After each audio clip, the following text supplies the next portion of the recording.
I'm gonna try and just sit. See? Huh? Because, to be honest, if I'm sitting up there, I wouldn't want. Who knows what the women are wearing? Mandy wearing pants. Huh? Wearing pants. Well, you know what, Mark? You can do that. Here, let me just see if I can see this. Huh? Oh, yeah. They're gonna be seated. It's fine, it's fine. And when I look, she's trying to eat that. Joe, you're awful. You know who Jim DeFeet is. I remember my expensive $3 green tablecloths. Well, we gotta class this up somehow. You telling me my green aren't classy? I did the GFS gouging route. Right, the very last second. Until it doesn't like case it in gold. No, these aren't mine, these are the truffles. And those chairs are wait, who's gonna try it?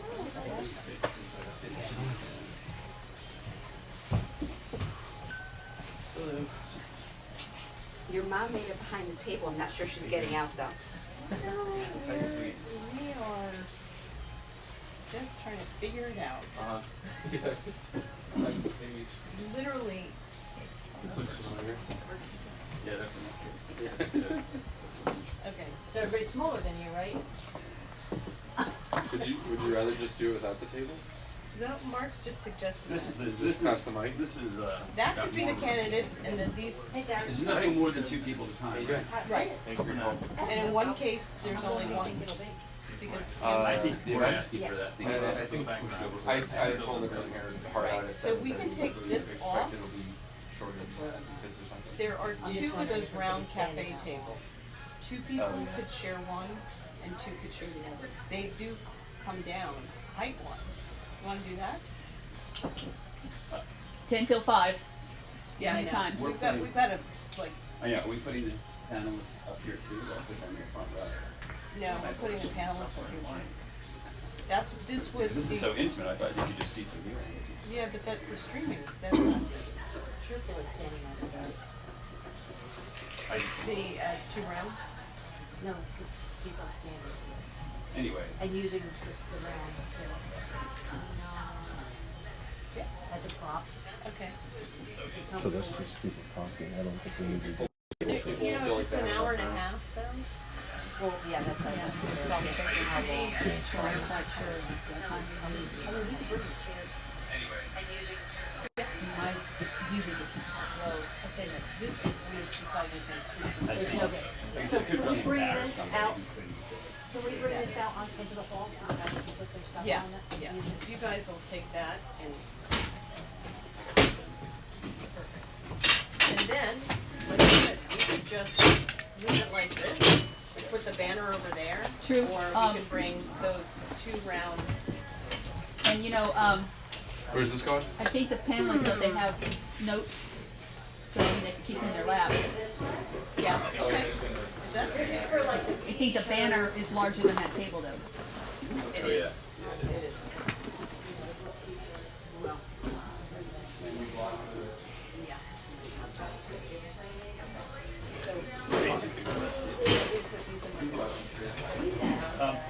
I'll take them. I'm gonna put them by my, You know, it'd be really awesome. There's this thing called a gobo. A what? A gobo, and it would be that logo on a like a theatrical light, and then you shine it, and it shines through, so Oh, that it nice. comes through. So it's a negative of that.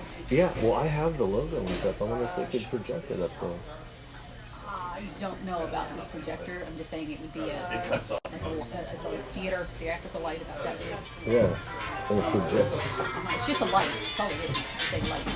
Oh, but you can't put an image on it. And you put what you do is you put literally a metal plate in front of it. Oh, okay. And it only lets the light come through that's the shape of the logo. Right. Okay. Scobo. Yeah, see that at the Wicked Ice place on Duval, they have one that shines on their sidewalk. That's a very cool little gimmick, you know. Since it's not technically a sign, but Exactly, and it actually could probably, I mean, I was in theater 30 years ago,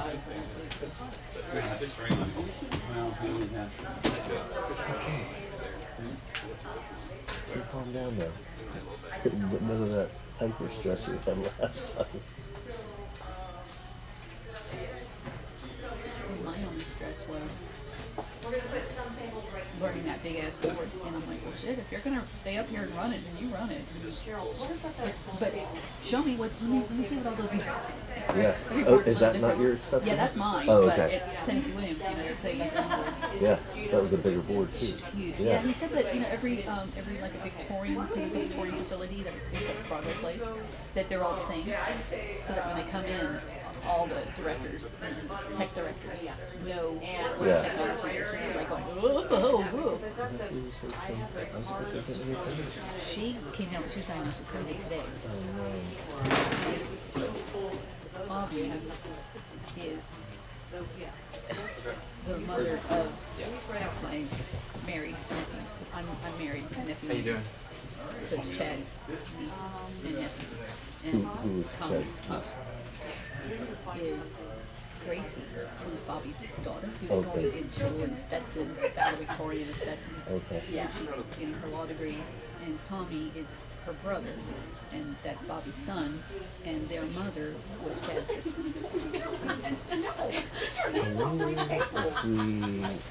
A little late maybe, but like bring her in on like yeah. Like a miniature Zoom. Yeah. I'll tell you At what, least audio. listen, I can do it, because I've got my phone playing music right now. Yeah. Is she ED now? Yeah. She's the one. Good call, buddy. We said the same thing. We could park it right out in front. Yes, Miss Kelly.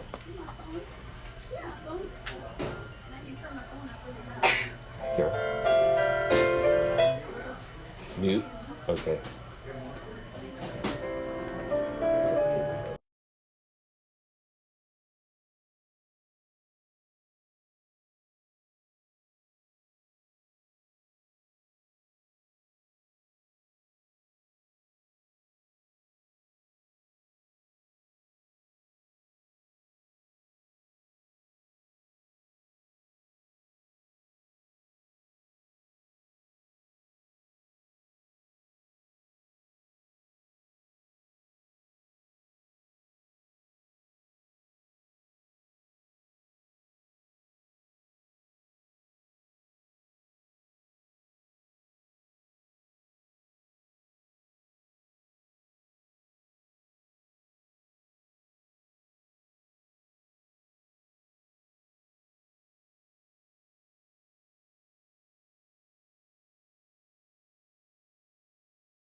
I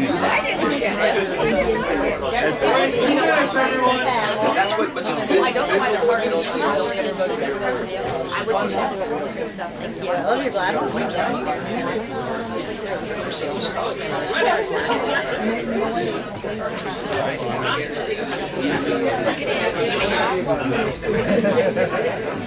Thank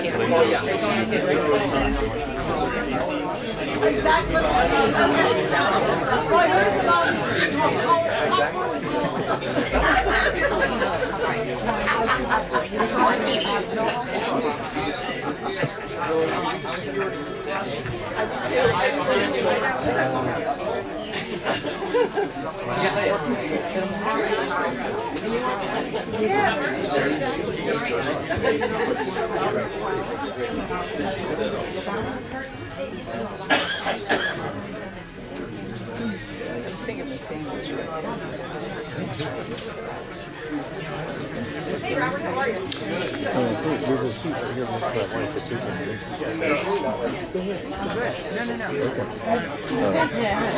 This scares me enough. I always like to see how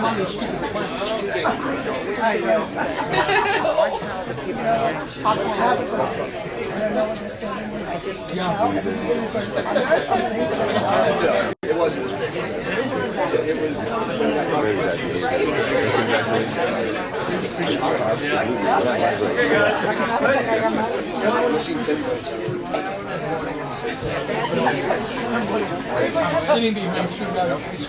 All right, here we go. Okay, quiet down. Welcome to my closet.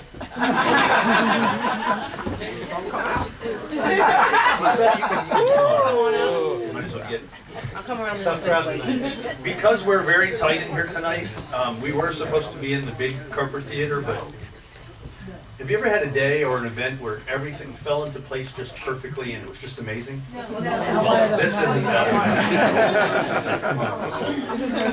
Yeah, just have a seat. What we've got tonight, this is obviously the tightest event we've ever had and the shortest because we only have 3 races. We have the City Commission race, State House, and U.S. House. A few ground rules. Because we do not have a direct feed to the speaker, Clint's asked that especially you people near him be as quiet as possible, if you would, or unless you want all your conversations broadcast out to the world. We do have Kelly at Avian Paradise, who's been with us forever, and Clint with Two Oceans is putting it online, and we're going to be seamlessly streaming all night, and then a recording will be up for Tim O'Hara in the morning. He's got babysitting tonight. Starting out, we have Lisette is here. Kim Highsmith got COVID today.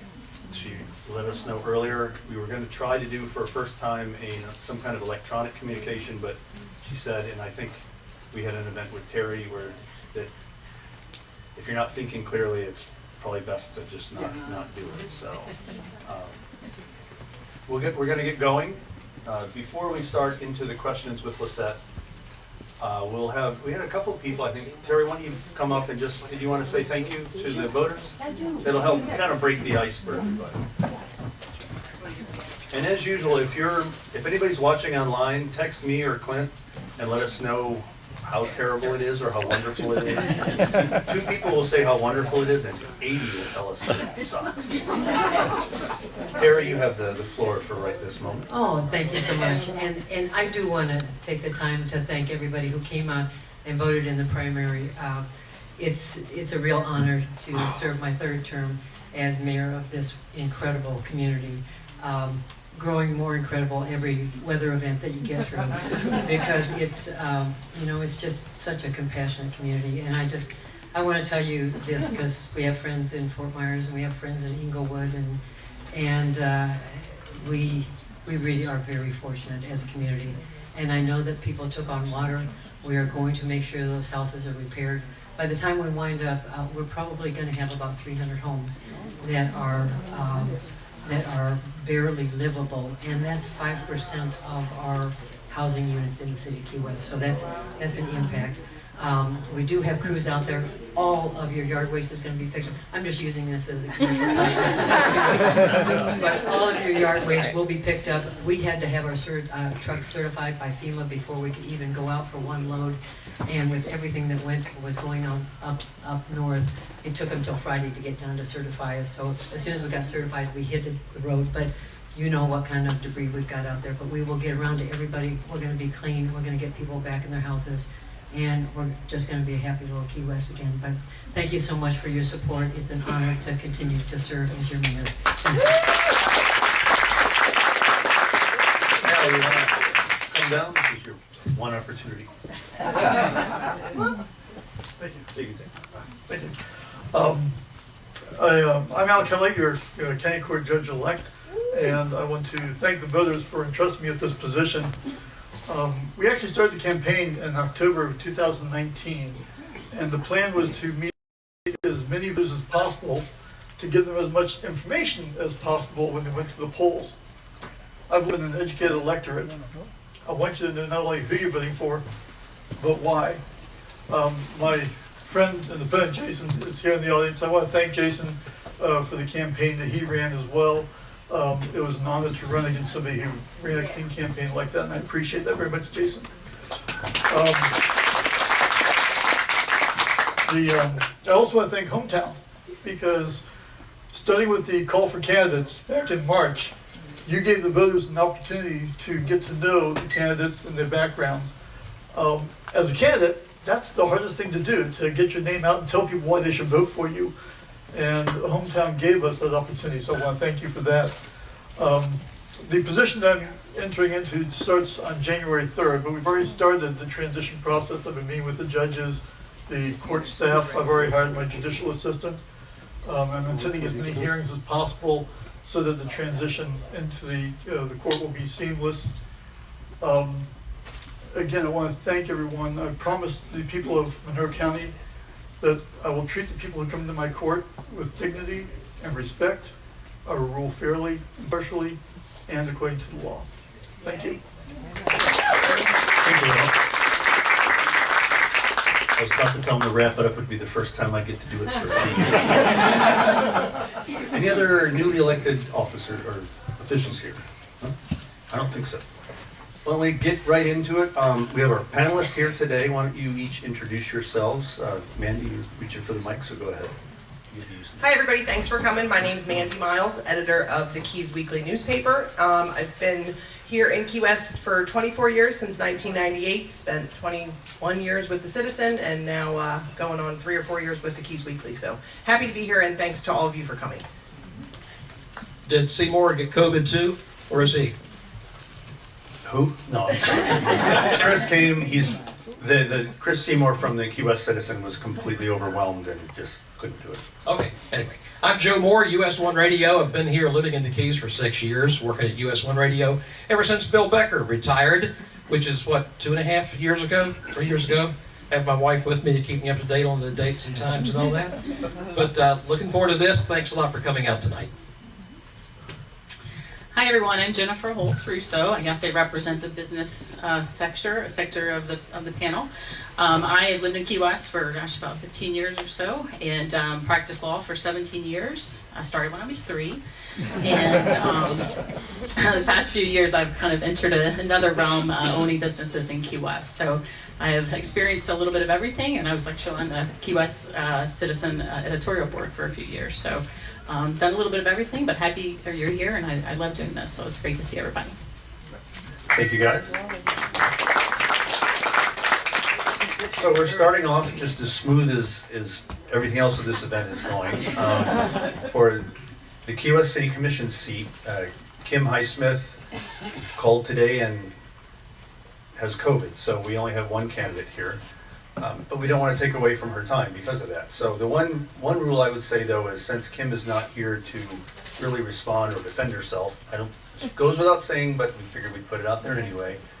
Let's focus on your thoughts and ideas. So I figure we'll do a couple rounds quick, and then let you do a closing statement, and we'll move on. So, yeah, I believe so. Test. Yeah. I would say speak right into it, because you tend to speak You tend to speak Quietly. late. Yeah. Yes. So Jennifer, why don't you start us off? Okay. Cities have limited tools and resources to provide affordable workforce housing, and as we have seen, the problem has gotten much worse over the years and not better, and certainly hurricanes don't help. So if you're elected, what new initiatives would you bring to the City Commission to finally and adequately address this crucial problem? And specifically from the business community, how can the city support and incentivize businesses to help provide housing for their employees in a way that is feasible and sustainable for small business? Can you repeat the first part of your question again, please? It was a long one. I know, I tend to do that. Just what new initiatives would you bring to the City Commission with respect to affordable or workforce housing? The point was that we've been dealing with this for, gosh, so many years. Like, if you're have fresh ideas, what are they in the aspect of affordable housing? So to speak to affordable housing, I think that we have a lot of affordable housing units coming online in the very near future. We just had Records K come online. We've got the Garden View apartments coming on. We're redeveloping for public housing. We're looking at the redevelopment of Langmillion. So there are a lot of units coming online. The challenge that we are facing is that it is no longer affordable to build housing. So what happens is you have to start bringing in grant funding and things of that nature in order to bring down the cost of rent, and that starts to restrict your income limits. So we are squeezing that window of who is able to qualify to live in these affordable housing units. So I like to look at things from a different angle. I think that it's important that we make the city a little more affordable in general. How can we do that? Incentives for building things, like affordable housing for just homeowners. But I feel like we need to penalize less and incentivize more. We need to look at things like, I'll go quickly, the service industry is really struggling with the cost of parking downtown. So we're trying to build affordable housing for them, but then we're charging them on the other side. I mean, they're paying hundreds of dollars a month, some of them, for parking. Thanks, Lisette. You're welcome. We'll get to more of it. And I think everybody in the room knows about the parking. Yes. They just had to figure it out. Yeah. Let's talk about the cruise ship issue. That's something I think we're all pretty tired of hearing about, but it continues to go on. Is it something that the city needs to address, or should we just drop that and let what happens happen and move on to something that we actually can do? Hey, Joe. So again, the city has already voted, the people of the city have voted, and obviously it's the will of the people to have safer, cleaner ships.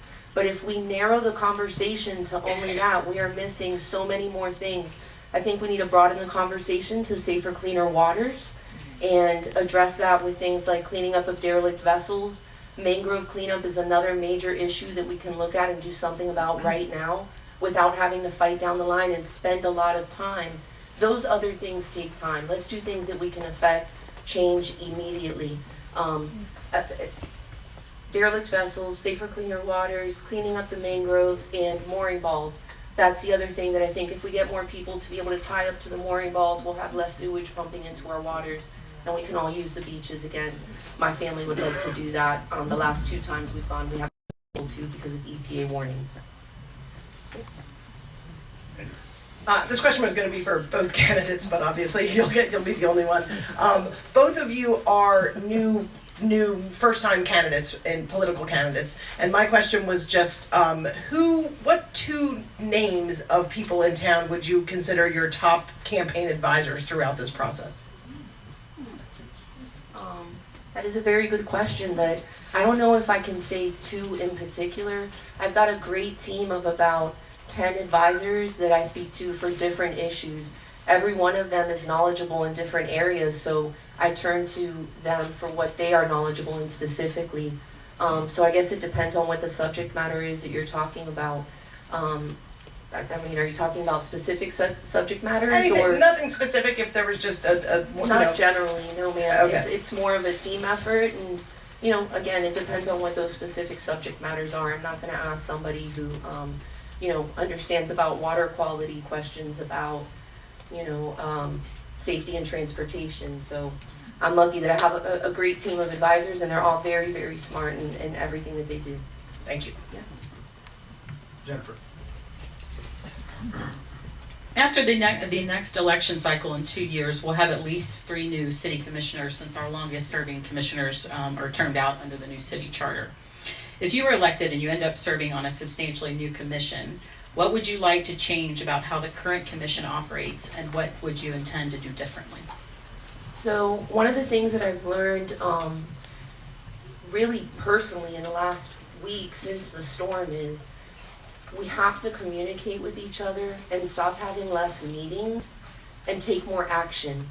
I'm just going to use the storm as an example. I probably sat in 2 or 3 Zoom meetings or in-person meetings, and they kept wanting to create committees and let's have another talk about it and let's come up with a plan and assessment, and we were trying to help people immediately in that moment and not take a lot of time to take action. So I think it's important to be able to communicate, be considerate of each other, because we're not just serving one type of people. So you have to, you have to consider everybody's opinion, everybody's way of doing things, so that you're serving the community as a whole. So I think just more communication, less divisiveness, and taking less time to do things. I think we need to speed up the process a little bit. Joe? We have a lot of issues in the city, which is a good thing because otherwise we wouldn't have any questions for you here today. I'm curious as to maybe some ideas you have about particular issues, a burning issue, if you will, that if you're elected, you'll want to hop on right away. So again, over the last week, we've noticed that flooding, we've known that flooding is an issue. I live a block away from Lake McKillop, so we deal with, the tide coming up and the king tides all the time. It is particularly in my district a major issue on Flagler Avenue and Riviera Drive. I went door to door this weekend to check on people who had said I was the first person to show up, the only person they had seen so far.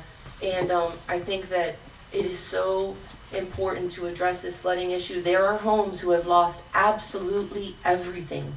I've been very involved with the Bahama Village community because of my job, and we have properties down there through the Housing Authority. But in my particular district, flooding, community policing, bringing more resources from downtown into the communities, and safety in my neighborhood, and more green spaces and accessibility for the families to not have to drive all the way downtown again to use the parks. Truman Waterfront's awesome. I'd like to see a little more of that in our area for us to utilize.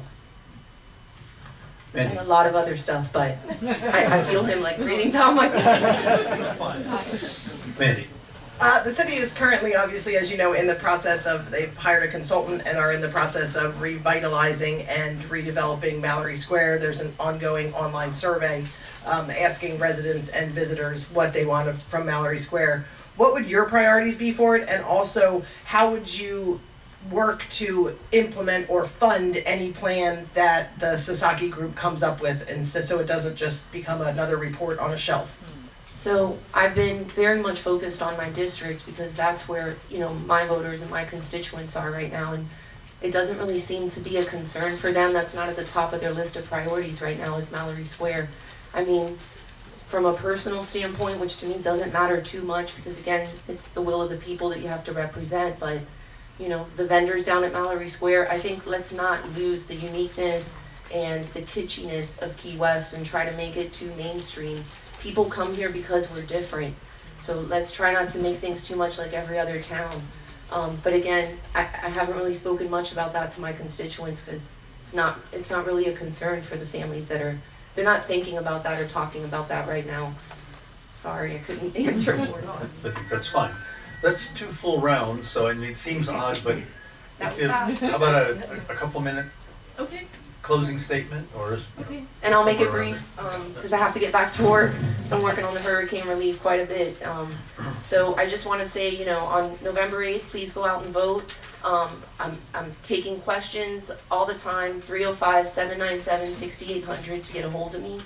And my focuses are, working families, my brain is like working families, our seniors, the youth of the community, and then the business community as well. I've got experience in all realms of what I'm speaking of. I have direct government experience. I've worked for the city for 7 years. I think I've said that enough times now, but I do really know how to go through the process to get things done. You know, I understand the mechanics of getting things from an idea to a resolution, to bringing it before the commission and then deciding, are we gonna do it or not, and let's move on.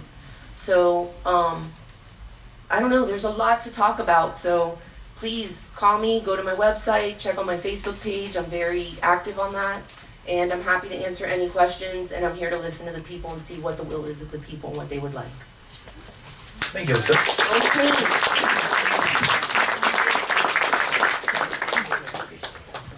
We get Jim Mooney and Adam Gentle come up. Also, there's a few seats up here in the front. If you were bad in class, you're used to it, so I know it's pretty tight in the back.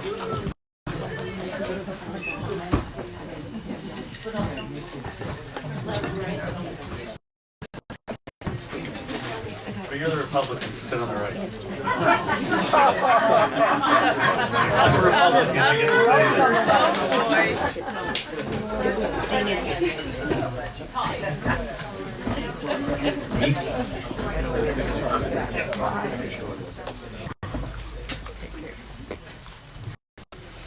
Now there's seats in the back as well. Yeah. So. We got them more for you.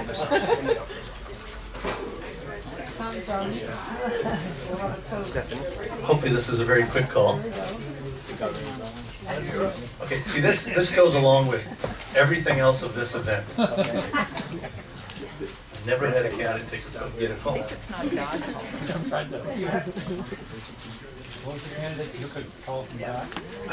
Oh, that was Sloan Brzezinski. I mean, you're right. Sloan did. So now I got to talk to him tomorrow and tell him that his name came up again. That Sloan took a call from God. Yeah, actually, brief commercial. Derek? Hi everyone, I'm Derek Tabor. I'm on the board of Hometown and the board of the Tropic here, so we're hope to do more events here. But Tropic gave us the space for free. They're very generous to do so. Sorry, the Carper, we lost the projector in here, so that's why we weren't in the Carper. They had to move us in here. But the movie industry, along with the pandemic, has really shaken things up. People are going to the movies less. There's less stuff coming out. We're trying to adapt the theater to tastes of the community more and give more options for people. So please, if you like the Tropic, you like coming to the movies, bring your mom, bring your friend, come see a movie, buy some popcorn, get a bottle of wine. It'll go a long way. And if you want to see the Tropic, continue to be a part of our community. So thank you for coming. Perfect, thank you, Derek. Now, where were we? So, this is for State House. We're going to go right into it. Why don't you, Joe, your first question. Okay, first I have a question, and anybody can answer this, even somebody in the crowd here. No, that was the joke. You guys can't. No, really, it's about the election process, and with Ian, I mean, is there a possibility that some of the rules could change, or dates could change for early voting, mail-in voting, and is there any precedent? Has this ever happened before? A hurricane before an election? Do you guys know? Do you have either? Do you have an answer? Or I believe in Florida. Well, use the microphone, Adam. Yeah, I mean, we've had this happen up into like a day before an election in the past, but I think another like larger example is to look at New York City, September 11th. They were in the middle of primaries and they didn't stop. So as long as we can get those ballots out to the voters, I don't think that we'll see a delay in the election. Okay. No, I think Adam's right on that. I don't think there'll be a delay. Not in our area anyway. Obviously, the West Coast is a different story. Mandy? All right. Do I ask each candidate a question? Or? We have a lot of latitude tonight. Okay. You're in Todd's closet, so you can do whatever. So I'll ask both candidates the same question. Hey, your closet's still bigger than my apartment, so it's all right. I don't know who goes first, whichever you can pick, Todd, but no, I just lost my. So the 2020 census was supposed to initiate a new evacuation model for the Florida Keys. Do you feel as if the Keys should adhere to the current 24-hour evacuation policy, or should it be changed to up to 36 hours, given some of our stronger building codes and new construction? Why don't you start, Jim, and we'll go down. That's a great question. The problem with the evacuation number, the hours, is that there's a fear amongst many local officials and locals stem to stern in this county, that by extending those hours out, you're going to open the door for more construction. More construction leads to more traffic. We know that ROGO is the issue. We know that ROGO was put in place a very long time ago, and our infrastructure has been built out basically to 2023. Now, as far as the emergency aspect of that, obviously, it's panned out very well for us, not so well for South Florida. The reality of it is, people need to keep in mind that that cone is not where it's going to hit. It's a 200-mile plus or minus error. So if you're anywhere touching or even near a cone, you should be prepared to be out of here. Whether it's 24 hours, 48 hours, or 72 hours. But as far as the overall extending of that, I don't know, as a former local official, I don't know that you're going to get much support for extending it out to enhance more permits. Adam, thoughts? Yeah, so I think the underlying issue here is, how things have changed in the past decade since the first census. So I think it's, you put good data in, you get a good product out, bad data, bad product. So I'm more concerned with figuring out how long does it actually take for us to evacuate the Florida Keys if a storm is coming with the population that we have in the time of year that we have hurricanes. And I don't think that's what we're looking at. So ROGO is a separate issue. It does exist, but if we're talking about evacuation time, we need to be focused on the safety of Floridians. That's number one. And I don't think that's what we're looking at, and that's a problem. Jennifer. This question, I guess, can be for both of you. We've experienced a dramatic increase in the amount of seaweed known as sargassum that's rotting along the shores in the hottest part of the summer, which creates a terrible odor and has all kinds of health impacts as well. So what regional and state initiatives would you consider to help solve this problem for the coastline of the Florida Keys and beyond? Adam, why don't you go first? Well, I think we need representation in Tallahassee that is truly committed to the environment and passing legislation that mitigates the harm that we've done to the environment and addresses our current issues and sets us up on a path for a more environmentally friendly future. Unfortunately, that isn't what we've had in the past couple of years and in the past decades. I think the situation that you're talking about requires first a study to figure out how do we address this problem, what's the proper way to mitigate it without doing more harm. Many times here in Florida, so if we look at the Everglades, right, when we try to address a specific problem, we end up creating another problem that's even worse than the problem that we started with. So let's focus in on the problem, figure out scientifically what we need to do, address it and move on, but to do that we need funding and dedicated leadership, and that's what we're missing. Jim. It's a great question. First of all, Sargassum Sea is a very large area in the Atlantic Ocean. And that you're not going to mitigate the Sargassum Sea in and of itself.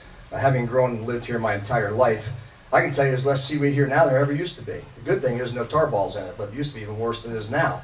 In fact, there's more of us smell it now than the old days. That's the issue. You saw Miami Beach deal with it 2 summers ago at the tune of $300,000+ a day to keep those beaches clean. That's not sustainable. The reality of it is, you talk bubbler systems off the shorelines. That's great for your house and somebody else's house, and not so great for somebody else's house on the outside of that bubbler system. So there is no one-time fix-all. It really has nothing to do with Tallahassee at all. It has to do with the environment and where we live. This is part of where we live. Again, now there was a time in the past we had no sargassum weed. And what did we had no? We had no fish. We had no dolphins showing up on our shorelines in the summers. They were mining the Sargo Sea for dog food filler. Pure protein, makes sense. These things are not, you're not going to fix this in Tallahassee, you're not going to fix this in Washington. You're going to fix this by having to deal with the realities of what it is. And that's going to take local incentives to clean the beaches up. Where we find the money, Mayor Johnston would tell you that that's going to be the most difficult part that there is to do, is to find the money to make day-to-day life a little better. But Sargassum Sea is not going away. It's just not going away. Thanks, Jim. Just one quick response there. Very, very quick. Unless Mr. Mooney is aware of another source, sure. I believe the money comes from Tallahassee. So that's where we have to start. Well, go ahead and mention my name. No, there's no money from Tallahassee based on the Sargassum Sea. I'm sorry, that just doesn't exist. That's not reality. That's a pipe dream. The Sargassum Sea covers tens of thousands of square miles. Let's move on. Joe. Let's talk about the insurance C. Ian. That'll be a lot easier. Yeah. Ian is going to rock the insurance industry, which is already chaotic at best. Jim, you've been in Tallahassee for 2 years. You've heard suggestions that have been made and maybe are privy to some ideas that may be coming. And for Adam, what would you bring to the table to help fix what is a very critical part of all of our lives here? Go ahead, Jim. Yeah, the insurance industry is just an absolute disaster. There's nobody in this room or across the state of Florida that doesn't recognize that. This is not a Monroe County issue. This is a state of Florida issue. I promise you it's stem to stern, side to side. In 21, we passed a good bill which reduced changed the tort reform, which is, Adam's an attorney, he knows way more about how the law works, but the reality of it is, every bill that we've passed to make the insurance companies drop a little bit, right, has all been brought into litigation. All the bills that passed bipartisanly are now in litigation. We stepped on the wrong toes. We stepped on the attorney's toes. And that's just the reality of it. And until we can figure out how to get past the lawsuits, there is not going to be a quick fix in Tallahassee. There's not going to be a quick fix in Washington. There's just not going to be a quick fix. There are some thought processes. Self-insured Monroe County, I've heard that for the better part of 30 years of my life. So Monroe County self-insured. There's all kinds of crazy things out there, but the reality of it always boils down to money. But how we get there, we have to take the legalese out of it, and that's not going to be an easy task. I think you have to break it up into a couple of pieces. The first issue is we don't have an insurance market anymore. And the reason we don't have an insurance market is because Citizens, our insurer of last resort, has become the insurer of first resort for many Floridians. And we've squeezed the private market such that in this present situation that we have in Lee County, insurers are collapsing today. Citizens is undercutting the market by 50%. So we have to reinvigorate our market, reintroduce competition, and make sure that Citizens truly is the insurer of last resort. The next part of this is, if you talk to firm here about solutions for the insurance crisis, the real problem is corruption from stem to stern.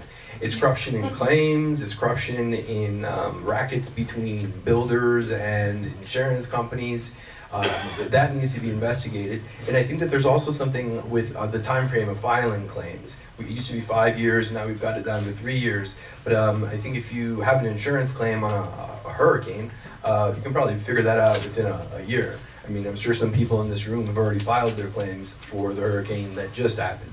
So there are things that we need to do to make our system less corrupt and also have a more vigorous market.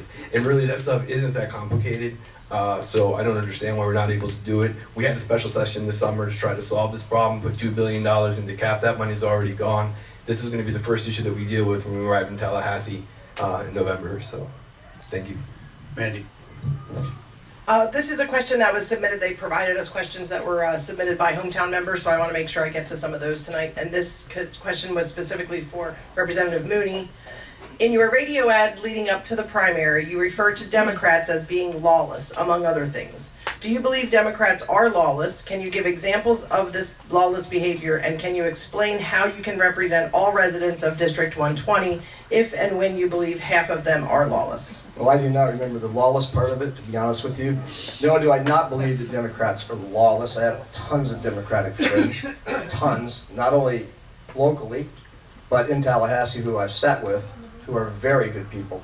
The reality of it is, primaries are one of the most ugliest things known to man. You didn't see very many nice primaries around the state of Florida on television. You didn't hear them on the radio. Do I think Adam's a lawless guy? Absolutely not. He has been nothing but an absolute gentleman from the first day I met him, and I will stand behind that 100%. Look, it's about getting elected for our parties first, and then we get to come out and do it. No, I saw the shaking the head, and I don't disagree, but you have to get elected in primaries to get to where you want to be. And that's the reality. Now, I don't think all Democrats are bad, obviously not. My son is an MPA, my sister's a Democrat, for God's sakes. No, I don't care who you are. I represent everybody. I represent those that vote for me, represent those that don't vote for me, and represent those that don't vote at all. And that's the scary part. Thank you. Actually, Adam, he said really nice stuff about you. You don't get to respond. But he also said some things that just simply weren't true. And that is that it's impossible to have a clean primary. We did have a beautiful primary. We respected each other, we respected the outcome. So to say that's impossible, I disagree, and I think that's a harm to our democracy. Second, I think it's important that you know what your ads say. So if Well, you say, we don't have the ad here. I mean, Okay. I think that's a rabbit hole I don't want to go down because that's Fair. sort of I'll leave it there hearsay if we can from move on. what somebody wrote in, and I can't say it's one way or another. So, but it was interesting question and answers. So, Jennifer, or I think it's Jennifer. So in Key West and most parts of the state and the country, our energy bills have nearly doubled in the past 6 months. This on top of inflation and a lack of affordable housing is going to continue to push residents out of the Florida Keys. I'm curious about, especially with Adam, I know you have a strong environmental background. We primarily drive most of our energy here from natural gas and fossil fuels. And there's seems no regulation or anything that's being done to force our power companies to invest in natural resources or in natural other forms, alternative forms of energy. Do you see anything at the state level that can be done to when you're in a situation where power companies aren't doing it, to force them to look at alternative forms of energy and invest in those forms of energy instead of just relying on one? just to clarify the issue, so yeah, 98% of our power comes from natural gas, 2% from solar, and I think that just simply doesn't make sense in a place where we have sunshine almost 365 days a year. So that tells you that underlying here, we have a problem. And I think the problem is in the Keys, we're contractually obligated to purchase all of our energy from FPL. So even if we did come up with a great solar solution, we're still obligated by quote unquote evergreen contracts, which I think are corrupt, to buy all our energy, again, from FPL. And I'm sure the representative can speak to this better because he actually did vote for legislation written by FPL that did limit our ability to use solar and made solar less appealing for residents to invest in. So first, we have to create the incentives for the residents. We have to not be locked to FPL. We have to be encouraged to be bold and to come up with new ideas. I know north of us on the co-op, they've done a huge thing where they had a field and you could essentially do like a condo type solar structure. So like you couldn't have solar on your roof, but you buy this piece. They had a hard time actually selling it, but I think if we actually could sell that back into the grid and actually get paid for it and not get, I was gonna say screwed, but I wouldn't use that word because it's not appropriate. I think more people would do it. So I think Representative Mooney better explain. Yeah, having sat on the Florida Keys Electric Co-op Board for a number of years, yeah, we are contractually obligated to FP&L. They certainly can renegotiate that at any time. I'm not sure that's going to turn out real well. The reality of it is FP&L has over 32 million solar panels in the state of Florida, and NextGen is the largest supplier of solar energy in the world at this point. The problem we have is that we're right now paying based on the contracts that the co-op has and pass through to Key West, because obviously you have generation plan here, but you don't generate your own electricity for all practical purpose unless it's an emergency. It passes through a co-op, comes into Key West through Keys Energy. That was structured back, I believe, in 37-ish, 39-ish with the co-op, based on fuel. And year in and year out, fuel has historically been the cheapest form to produce electricity, but the reality of it is most of our electricity is probably coming out of Turkey Point. That's the reality of it.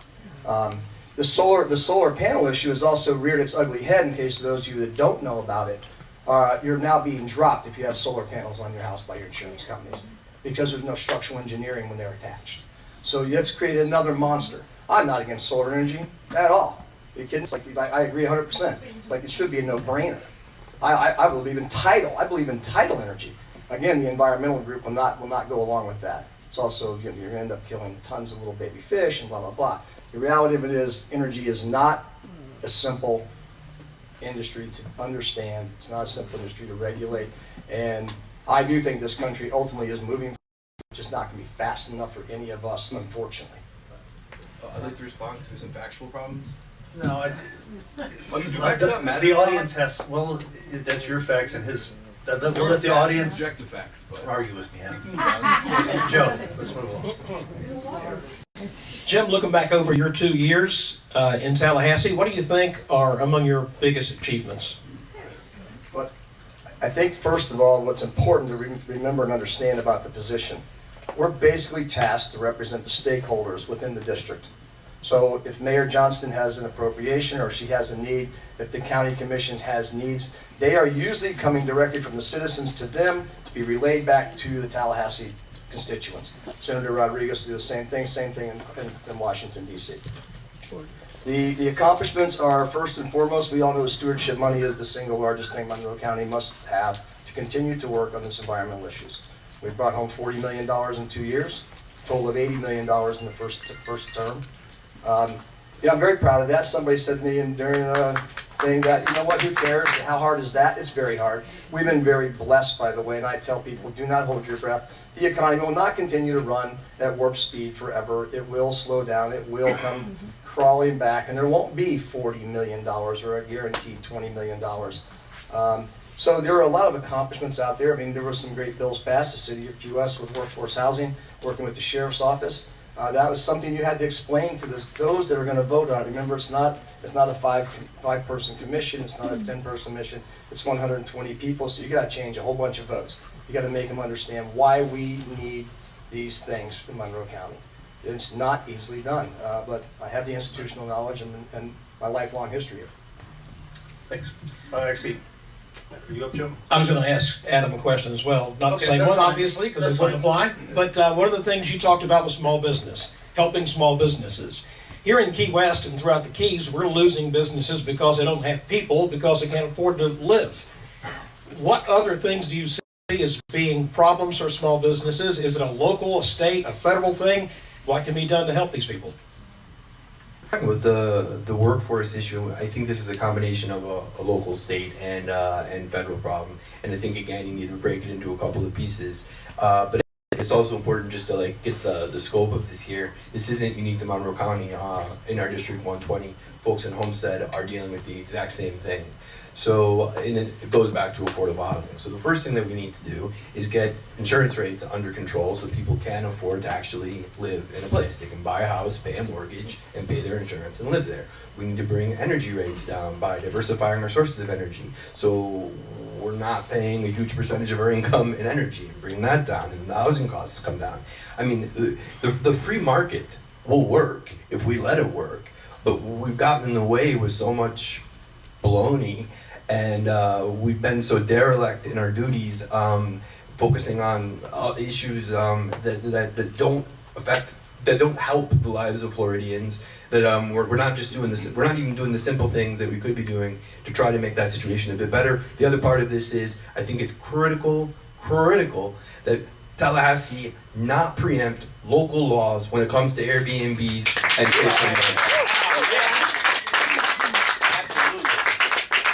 Mandy, this is probably the last question, and then Okay. we'll give you guys some time to do a closing statement. Okay, this is for both candidates. What are your thoughts on Florida's recently passed abortion restriction?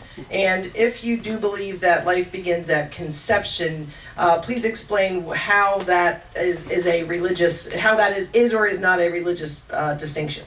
Adam, why don't you start?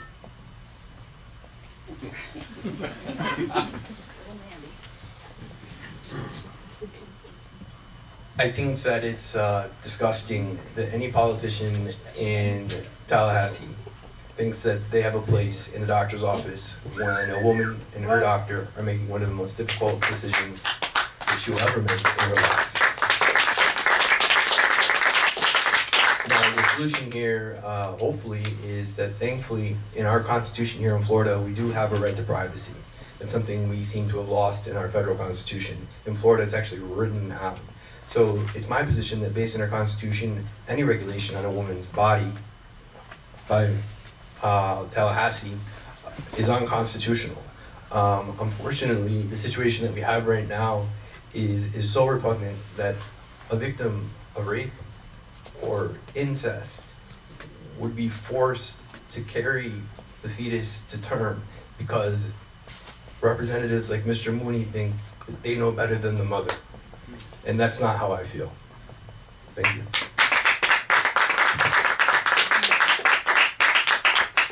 Yeah, I did vote for the abortion bill, you're correct.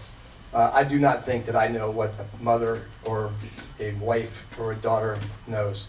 I struggled with that bill greatly. 18 weeks, 15 weeks. I started doing a god-awful amount of research, and I can tell you that a woman's right to privacy is absolutely the most important thing, as is any person's right to privacy at any level. The reality of it is that if in fact, as the sponsor of the bill said, if in fact there are underlying issues, a woman can get an abortion at any time. That's their right. It's there. It'll take 2 doctors. It'll take a number of different scenarios.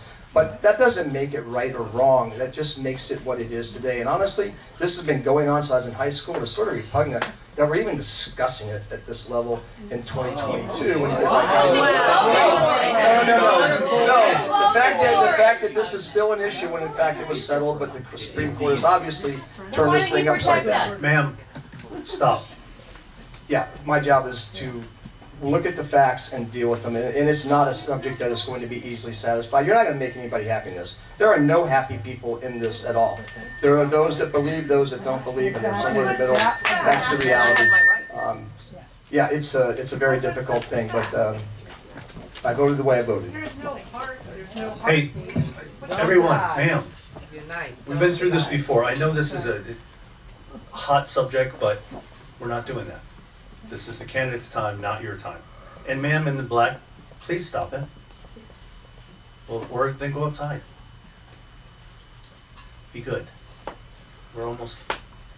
This is for us, it's not for them. Yes, but it's for them to talk, not for you guys to act up. You were in closing statements, right? Yes. Okay. Go ahead.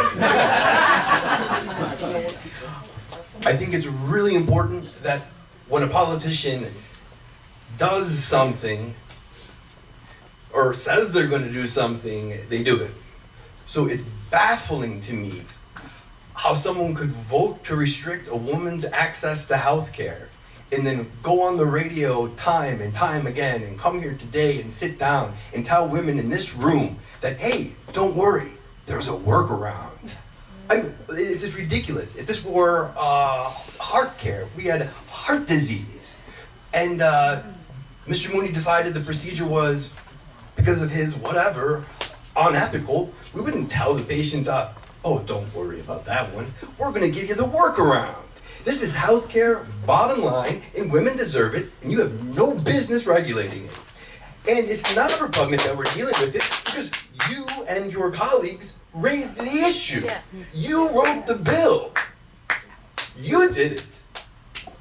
Okay, in closing, my name is Adam Gentle. I'm a Democrat running through House District 120. I've spent my career working as a lawyer, investigating corruption in companies, in businesses where there's bribery and kickbacks, that nexus between government and business. And I think we have a hell of a lot of corruption in Tallahassee, and I think that's evident here today. And we need to send someone to Tallahassee that's willing to fight for what's right, for what they believe in, and for our future. Let's be bold.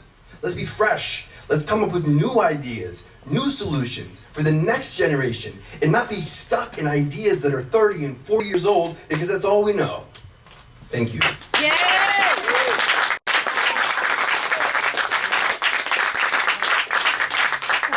When you get to Tallahassee, you don't think about a whole lot of things except getting what's done first, and that's what you requested to do at the beginning. I personally have not seen corruption in Tallahassee. You will never make everybody happy, period. I've heard it over and over through the campaign. I'm going to do what the citizens say. Well, which 45% is that going to be that you're going to work for? That's the reality and how it really goes down. I have no preconceived ideas. Listen, I'm a guy that grew up in the Florida Keys, love where I live. I have 2 beautiful granddaughters. I have a passion to help those where I live, and that's what I've done. Will you make the right call every time, regardless of what the topic is? Absolutely not. And you're not going to go to Tallahassee and change the system overnight. You can sit here and you can fight the fight.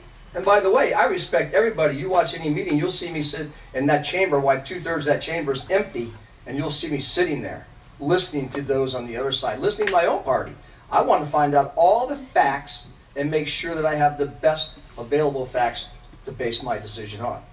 I'm not a guy that pushes the green button just to push the green button. I told everybody that 2 years ago, I'll say it again. If that's the guy you're looking for, it isn't me. I'm not going to push the green button because that's the way it is.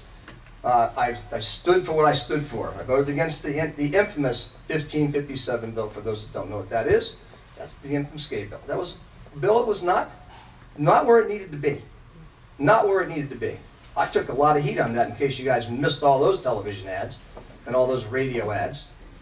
But you know what? I slept well that night. I slept very well that night. I was a former teacher. I understand what those teachers have to go through. So I'm here to represent you. Whether you vote for me or not, I'm going to represent you. I'm going to listen to the elected officials around me, who actually are the ones that drive this train in the reality of it. And I do appreciate Adam's desire to change it. I do.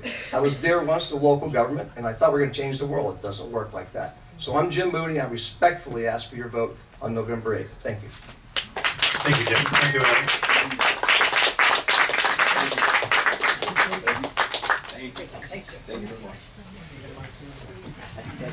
Now our U.S. House candidates, please. Where are? Oh, they're there. Come on up, guys. I'm going to take my martini out. I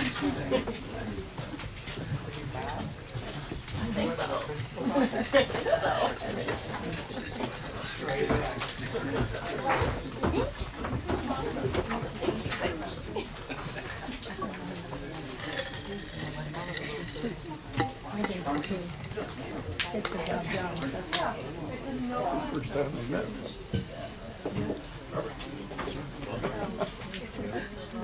All right, this is our third and last event of the night. Never said that before. As before, we'll get right into it. And again, I assume some controversial subjects will come up. Applause are fine, but silence says a lot too. And so let's stick with applause and silence, please. Respect these two gentlemen. Which one of you guys? Jennifer, you're up. Let's get right to it. Okay. Let's talk about a little bit about immigration, which I think we can all agree is probably a mess in this country. We in the Florida Keys see this a lot. We have Cuban chugs coming up on our shores. We also have a worker crisis. We have a lot of jobs and not enough people to fill them.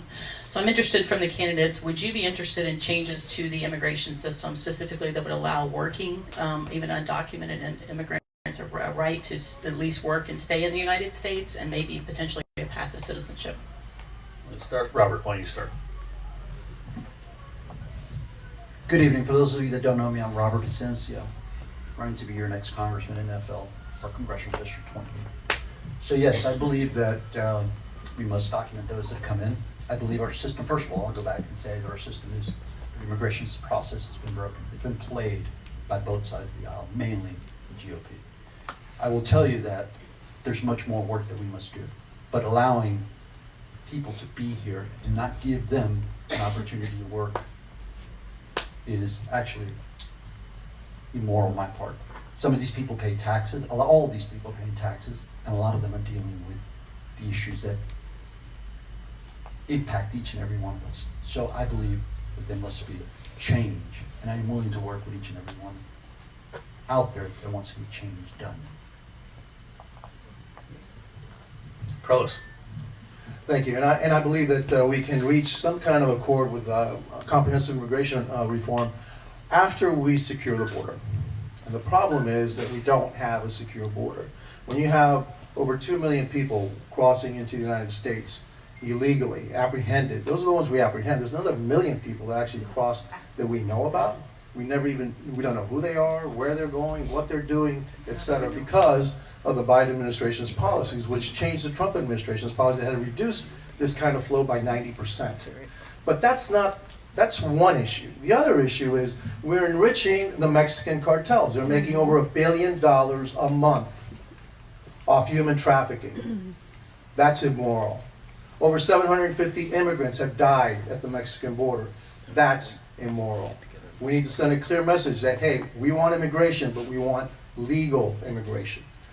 We've now apprehended 4 times the number of migrants trying to come to the United States at sea. So now it's an issue here in the Keys, and it's an issue here in my hometown of Miami-Dade County. So the entire system is broken. The entire system started to be broken day one when the Biden administration changed the Trump administration border policies, and now we have this flood of folks coming into the country that aren't allowed to work, that are enriching the people that are killing our kids, which is the Mexican drug cartels through their fentanyl, which is killing over 100,000 people a year here in the United States. Over 300 people are dying from the fentanyl crisis, all funneled and funded through the Mexican cartel. Thank you. So, can I answer just one quick point? One quick point. Very quick. Okay. So, he talks about those that are illegal here. So we document them, we know who they are. I spent a career in law enforcement. You need to know who's here in this country. Go after the cartel, work with the Mexican authorities, but let's face it, I do not believe, nor do I agree with, using taxpayer dollars to solicit immigrants from Texas to transport them out to Vineyard. That is the wrong way to address immigration. Joe. So the border. Hang on, he did. The right way to address immigration is to secure the border and have legal immigration. That's the right way. Then we can start discussing what we're going to do with the immigrants that are coming and the immigrants that are here. Because we're not going to be deporting 20 million people. We're not. We need to get them out of the shadows, but you can't have the discussion until you actually secure the border. No, we're going to move on to the next question. Okay, I'm going to stay on the same topic, and that is the border. Well, it's a big deal, okay? We're hearing stories of the southwest border. People are flooding across there daily, hundreds, thousands. We're seeing it right here in our backyard, and people are dying trying to get across the Florida Straits to get here. How did we get to this point? What happened to get us And just to be to clear, this point? I don't care if we talk about immigration the whole time. I'm just trying to cut the time up per panelist. So go ahead, Carlos. We got to this point because there was a change in the administrative policy of how we dealt at the border. Before, with President Trump, we had a remain in Mexico policy. And here are the facts. Here are the facts, right? Before, when you had a remain in Mexico policy, the people that were filing for asylum claims were left in Mexico. Then they had their asylum claims. 10% were actually approved and allowed to enter the United States. The other 90% were not. When the Biden administration changed the policy to have them on this side of the border, it was a signal that 100% of the people that are crossing the border are going to get into the United States. That incentivized all the people in Central and South America, Cuba, Haiti, to come through the southern border. Come because this administration will let you in. That was the cause of what's happening now at the southern border. The change in the policy. That's exactly what happened. Robert, your thoughts? Liar, liar, pants on fire. The reason why we get here is because this issue's been politicized, and rather than addressing it appropriately, we continue to divide, stoke fear, and get farther away from consensus, bipartisanship, which is what it takes to work out a solution. Now, I've been on the border. As a matter of fact, after 9/11, I spent 4 years working with Homeland Security, training on the border. I've seen people crossing the border. Okay? Think about what it would take for somebody to cross the border, go through the desert, walk hundreds of miles at times. They want a better life. Now, I don't agree with illegal immigration or unlawful entry. We want a lawful system. What the congressman doesn't mention is under the last administration, immigration programs such as the immigrant resettlement program was eviscerated. The funding was cut. Why? To continue to stoke the issues, continue to hit emotions. We see a problem here because our foreign policy needs to be addressed. We need to work with other countries to protect our interests abroad. And that, as long as we're partisan, as long as we're blaming an administration, and all we're doing is voting against that administration, we will never be able to find a solution to the problem. And it is costing our taxpayers. But I will tell you, law enforcement is strong, it's good. Border Patrol needs to be able to protect it, better funded, excuse me. And we need to address these issues with appropriate funding. Thank you, Robert.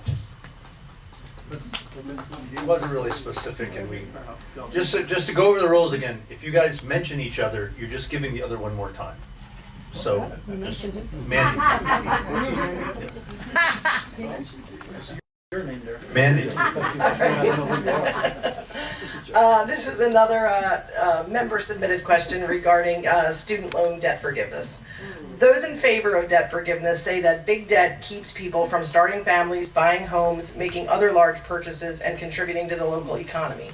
Do you think reducing student loans for those earning less than $125,000 a year is good for America? How does one rationalize bailing out corporations and industries, claiming that it trickles down to the worker, but not help teachers, medical technicians, or social workers by forgiving $10,000 to $20,000 in student loans? Wow. Well, we certainly don't address it by voting against something that would help people.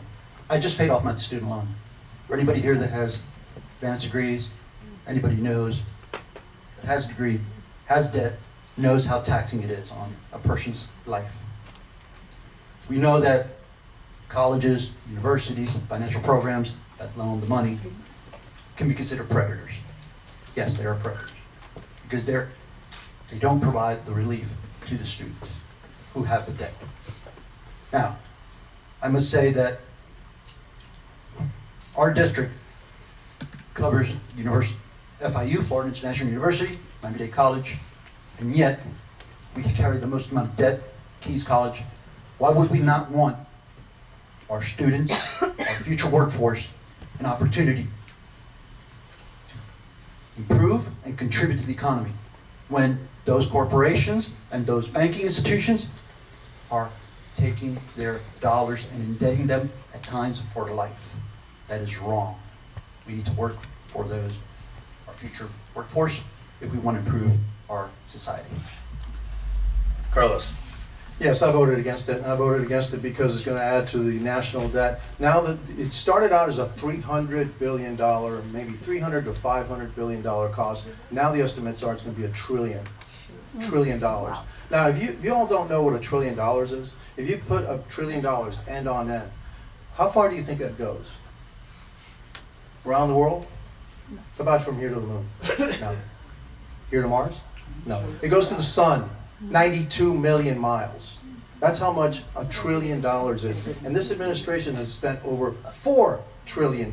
That puts us in debt, and more importantly, puts our children, the very people that we're supposed to be helping, it puts our children and our grandchildren in a mountain of debt that they're going to have to pay in the future. And yes, what do you say to all those people that have paid off their student loans? And what do you say to all those people that earn, or families that earn less than $250,000 a year, because a family that earns $250,000 a year also is eligible to get their student loan paid off. As a matter of fact, 70% of the loans are paid off by people are actually been forgiven, are going to be for people that make over $100,000 a year. So, I'm sorry, while I see the problem with kids, probably what we need to be focusing in on is the high cost of higher education. And why is it that higher education now costs since the 70s, has gone up 5 times the rate of inflation? Why is that? Thanks, Carlos. Thank you. Jennifer. Natural disasters happen all over the country, right? We have hurricanes here, other places have mudslides and wildfires and all kinds of different events of nature. Everybody deals with a different maze of insurance and funding programs. I'm just curious, can there be a talk about some kind of a national I don't know what you would call it, fund or insurance that could help with national disasters? Because it affects the whole country. It doesn't just affect us when we have a hurricane, it affects everybody. So can there be some change or something that would be a big idea up there that's floating around? Yeah, I think that we need to discuss that after what's happened with Ian and the other natural disasters that we're having. Heaven forbid if something happens in California with an earthquake, that's going to be off the charts, all right? And so we've had increasing cost of natural disasters because we live on the coastline. And so, look, the 1926 hurricane that hit Miami, if it hits today, the same hurricane, all right, it only costs about $100 million. If it hits the same hurricane hits today, it's going to be $150 to $200 billion. The same hurricane, all right? And so the question is not when, it's not if, it's when. And so, yeah, I believe it's time that we have a discussion of how we're going to protect our citizens in those areas that are prone to natural disasters. For God's sake, we just spent $4 trillion on a bunch of other stuff. Yeah, I think we need to find some money in order to help those folks with their insurance costs. Robert, thoughts?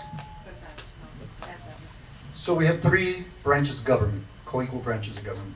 legislature creates law. Right? You can't say it's all the executive office's fault. People in Congress need to act. If you don't agree on policies, you introduce solutions. If you don't agree with a bill, you can amend and introduce amendments. Our congressman voted against disaster relief. This is a county that's connected by bridges, about 42 bridges if I'm not wrong. What happens if one of those bridges goes down during the next storm? We need to, yes, invest in solutions, resilience, and if we talk about the debt that we're going to be in, think about the opposite side, the consequences of a bridge going down, just like all these students with student debt, that's money that's not going in the economy. So rather than just saying we need solutions, we need to introduce legislation. And I don't see that happening. Yes, you get to discuss the vote against. Well, first of all, that's a continuing resolution that I voted against. It wasn't new money. It was money that I already voted for, $17 billion for FEMA. What they wanted to do, they wanted to access it right now, give the bureaucrats the ability to access that money right now. No. Now they can access it the way we normally access it, but I'm going to be working with the Florida delegation in a bipartisan manner to introduce legislation that's Ian specific. To the issues that happen with Florida and other areas affected by this hurricane, and give that authority to FEMA, not the $17–18 billion that they were already allocated. What's up, Joe? There was a recent story. Congressman Jimenez led a group of 50 other congressmen signing a letter that was sent to the White House concerning the Chinese government purchasing land adjacent to an Air Force base in North Dakota, Grand Forks, North Dakota. Obviously, Congressman, you see a problem with that. No, were there any Democrats that signed that letter at all? Let's. Is this for the congressman? Well, it's for both. I want to get a question. But first, I want to pose the question as to why didn't any Democrats go with that? Why don't? Do you see a problem with that? It's Robert's turn. Okay. All right. Yeah. Do you see a problem with the Chinese government buying land adjacent to an Air Force base? I think the question, whereas I'm not in Congress and I'm not part of the caucus, I can't speak for the members of Congress, but I can only speak for myself. And whereas I'm a Democrat, if Democrats put forth a piece of policy that I don't agree with, that does not benefit my constituent base, I will go against it. Do we have a problem with foreign countries? Even foreign enemies, if we're going to be honest. Encroaching on our domestic security? Yes, we do. But to answer your question as to why Democrats did not sign, we'd have to ask the people who were there and decided not to. Do we need to address this issue? Without a shadow of doubt. After 9/11, again, I spent 4 years working and training with Homeland Security to protect our homeland. I've sworn an oath to this country in the military, in law enforcement. I believe in our country, in protecting our foreign assets and domestic assets. So yes, I can't answer your question specifically because I wasn't there. Maybe the congressman can, without going partisan.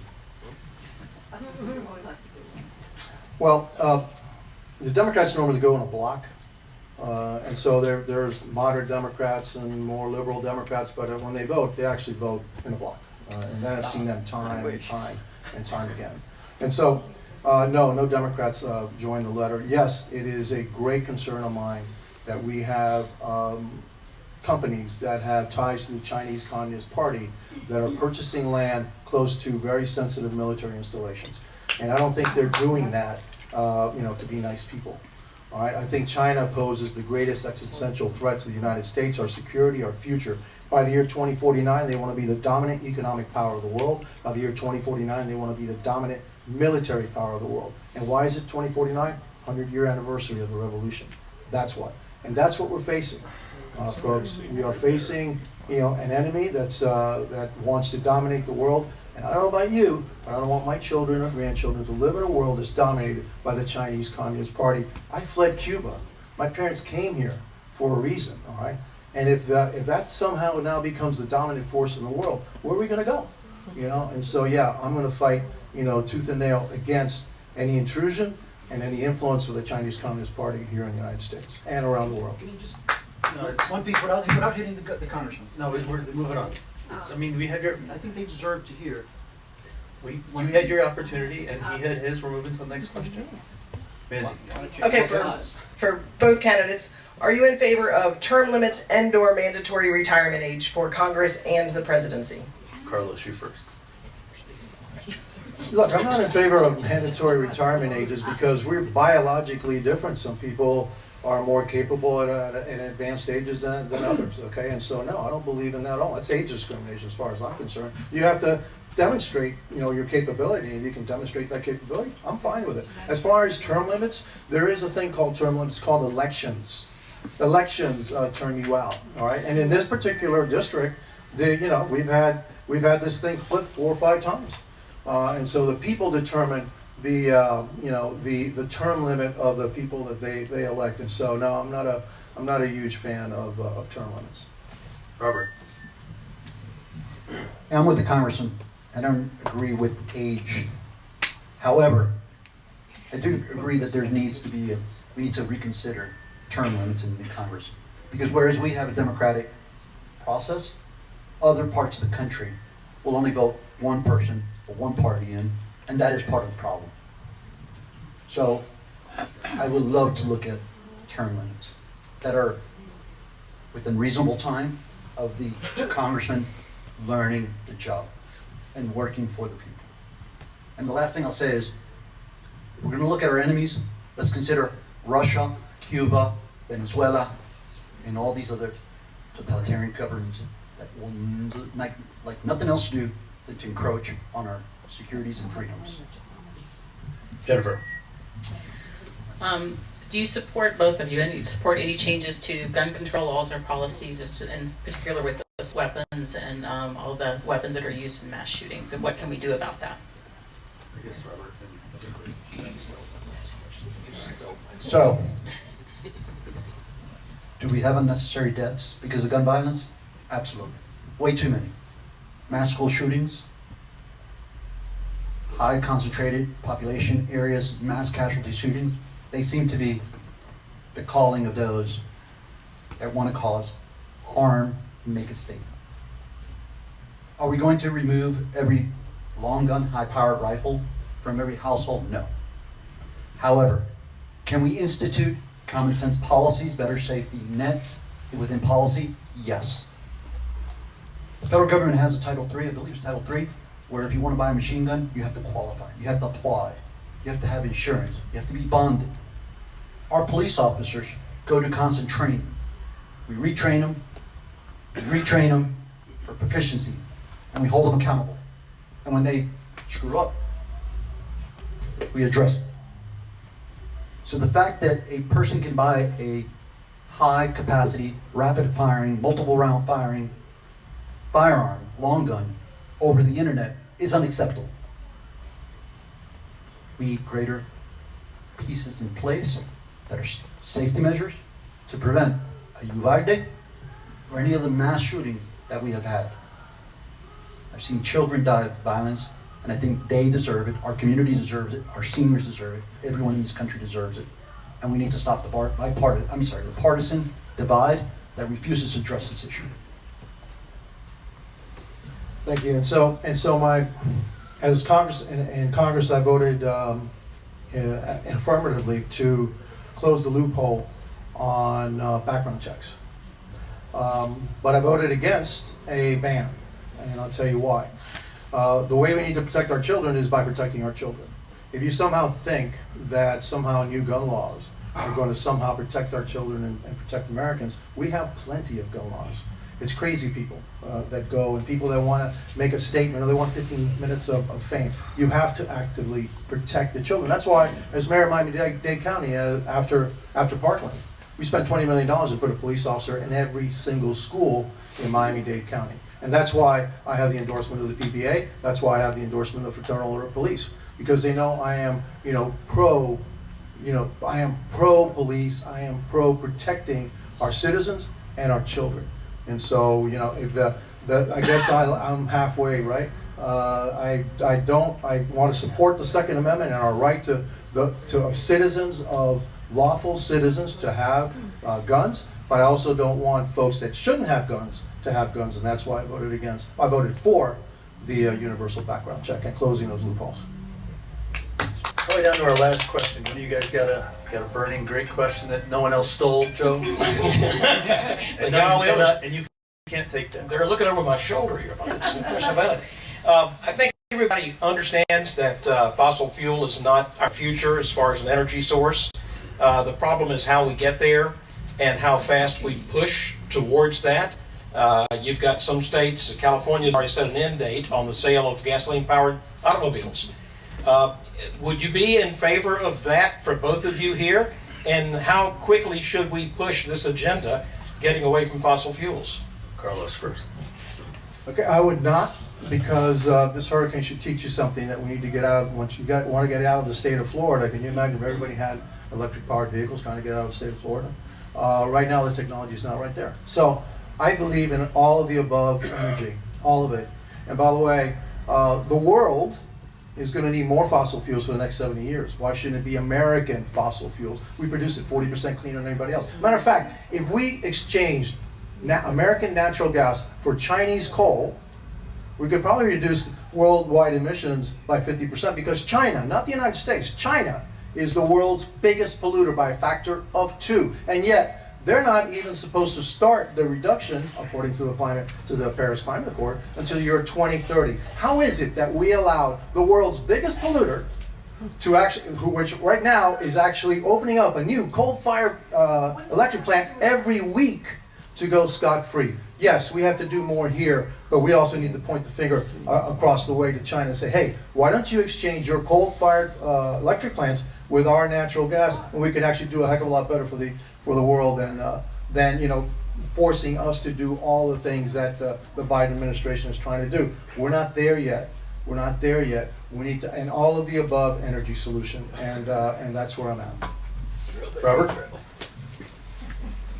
So from the 1800s to 1900, the turn of the century, we had a similar argument, kerosene versus electric.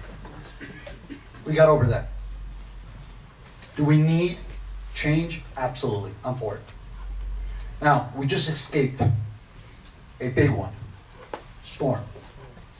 We have an increased storm activity with greater and greater strength, the storms, right?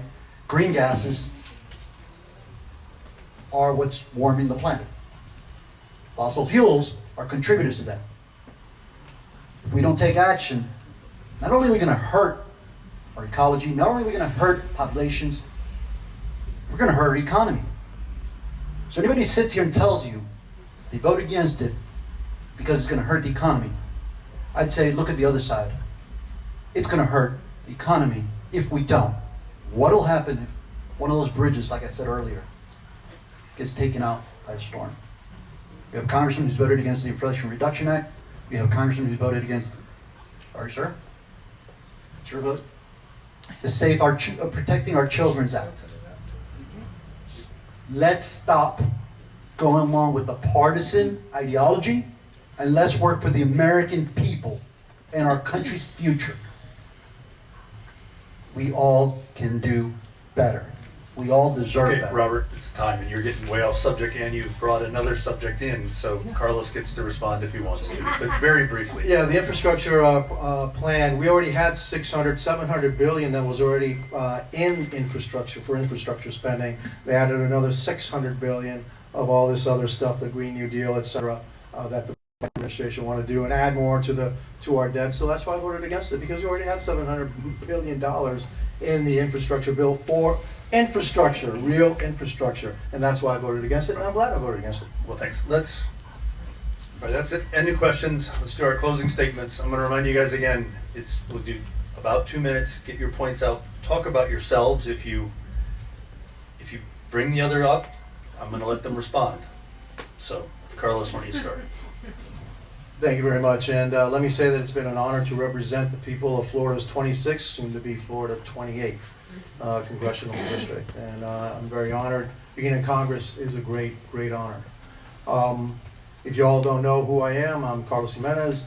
I started out my career as a firefighter. I became the fire chief of the city of Miami. I became the manager of the city of Miami. I became a commissioner for Miami-Dade County. Finally served as mayor of Miami-Dade County for about 10 years. So I have a wide range of experience dealing with local government, and now I'm learning what it takes to be a congressman and try to represent you the best way that I can.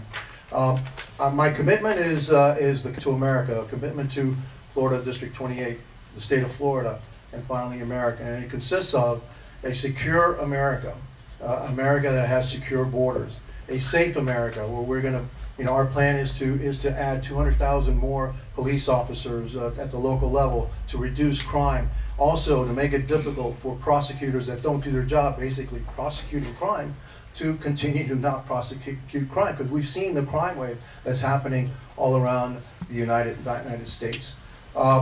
My commitment is also to have an affordable America, to reduce the inflation. The inflation is killing us. It's killing the ones that we shouldn't be, we should be helping, the poor and the middle class. We have inflations are running over 8%, 40-year high in inflation. We need to do that by reducing government spending, wasteful government spending. We need to be affordable, have affordable energy, and that we need to have we need to be energy independent again. We need to reduce our dependence on foreign oil and foreign partners not partners, enemies like Venezuela and Iran. We need to reduce our dependence on them. We need to restore our freedoms. Our First Amendment freedoms are under attack, across the United States by big tech. And today, even Governor Newsom you said 2 minutes. Hold on, give me okay. Let me finish up. I'll give him more time. Okay, all right. I'll give him more time. All right. We need to reduce. Look, in California, Governor Newsom today signed a bill that said doctors, if they somehow have difference of opinion on COVID-19, they can have their licenses taken away. That is an assault on our First Amendment. The Second Amendment is under our assault. And finally, education. Look, we will pass a Parents' Bill of Rights that allows parents to know where their taxpayer money is going to fund the schools, and also what is being taught to our children at schools, the curriculum.